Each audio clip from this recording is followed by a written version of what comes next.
The information in this module is accurate and complete to the best of our knowledge. All recommendations are made without guarantee on the part of the author or the sponsoring institutions.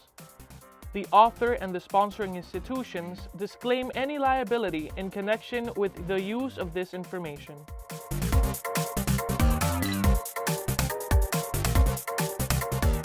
This module is a brief introduction to the Smith-Waterman algorithm for finding the local alignment of a pair of sequences.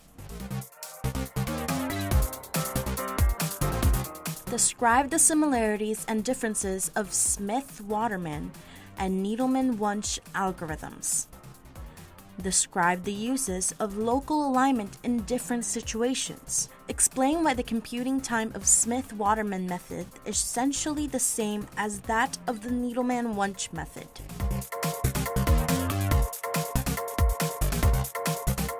The Smith-Waterman algorithm is quite similar to the Needleman-Wunsch method, but strangely enough, it was introduced 11 years later in 1981. This is a definition of local alignment discussed in the module of alignment problems. It is worth recalling that unlike global and semi-global alignment, local alignment do not align the whole sequences, but subsequences of them. This is emphasized in the example presented along with the definition in this module on alignment problems, which is also reproduced here. The Smith-Waterman Recursion modifies Needleman-Wunsch's so that only non-negative prefix scores are considered. This is always possible as long as the sequences have at least one character in common. Otherwise, the scores of all the prefixes of subsequences could be negative, and no alignment will be possible.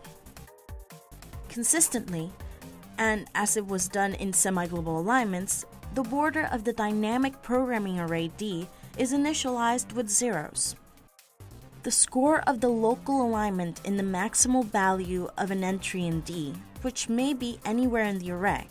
The trackback process starts in the position of this maximum in D and ends as soon as it finds a null entry.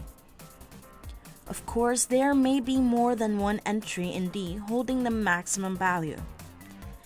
As in previous cases, the system may be programmed to return the alignment that ends in selected maximum or all the alignments. As way of illustration, we find a local alignment of these two amino acid sequences using the Blossom 50 substitution matrix and a linear penalty gap map with gap open penalty of 5. Here's the array D with its borders initialized with zeros.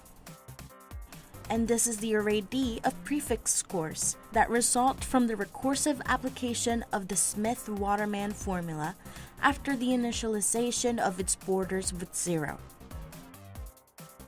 As we can see by direct inspection, the maximum value of the entries in array D is 21. And as we can also see by direct inspection, 2 cells in D hold this value. This is the graph of the first local alignment, which was obtained with the backtrack process starting from the cell circle in red. The same backtrack process returned a local alignment with 3 matches and 1 gap insertion. We can see that the segment that constitute these local alignments are the subsequences outlined in bolds.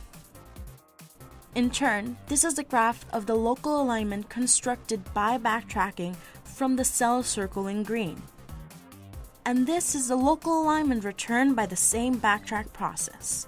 It is worth remarking that, as the whole sequence X is taken from the alignment, there is no difference between local and semi-global alignments. In fact, the semi-global alignment is computed.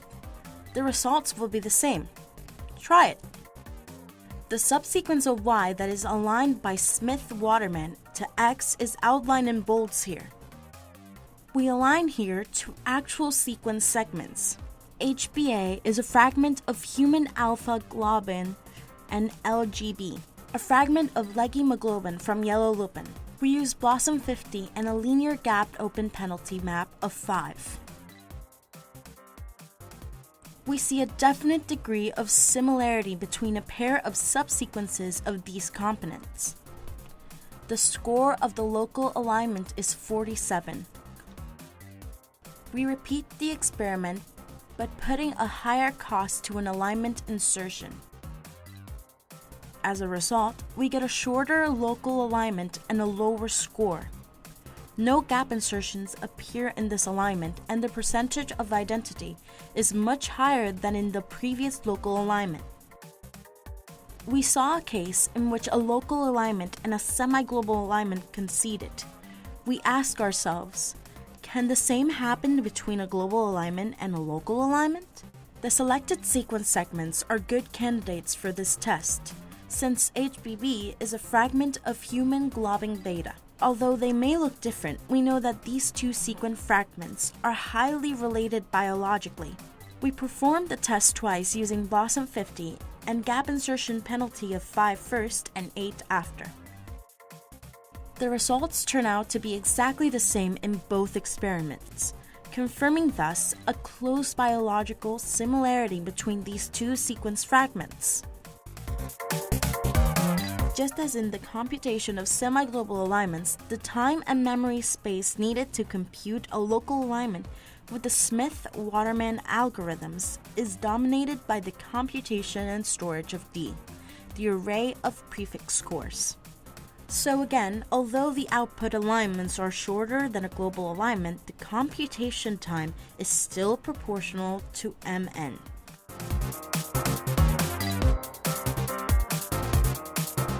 Although a different algorithm, the Smith-Waterman local alignment method can be also considered an adaptation of the Needleman-Wunsch algorithm. In that sense, it makes feasible a computation that is unfeasible by direct search.